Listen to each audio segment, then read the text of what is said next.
Assalamu alaikum wa rahmatullahi wa barakatuh. Huzur TV telekanalında Uraza turunda söyləşəmiz.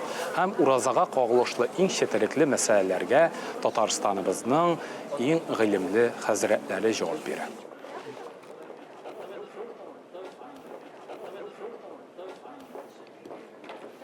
Albatta biz bunda qaraga biz har kishiga maxsus, ya'ni chunki biz turli kim nendek rizik bilan to'qlana eng birinchi. Shunday bitdi. Kimgadir misol uchun hatto tabiblar da qo'y bir riziklarni osharga ruxsat bermaydi. Shunga ko'ra bunda eng birinchi kishining ona xos bo'lgan salomatligida qaraga kerak. Bu birinchisi. Ikkinchisi, albatta sahar bo'lsinmi, iftor bo'lsinmi, u yengil bo'larga tegish. Hem yengil bo'lsa da menga qolsa, misol uchun saharda olma, ondan so'ng turli xurmalar bo'larga tegish tugul. Ni uchun? Chunki u tegi ruscha aytmishli быстрый углевод. Shunga ko'ra uni oshasang, endi ertan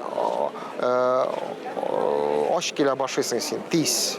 Shunga ko'ra saharda turli shunday yormalar bo'larga tegish deb o'ylayman. Misol uchun qora buğday misol uchun. Iftorni albatta biz endi bismillah aytib, duolar qilib, osha biz finik bilan, tamir bilan aytib.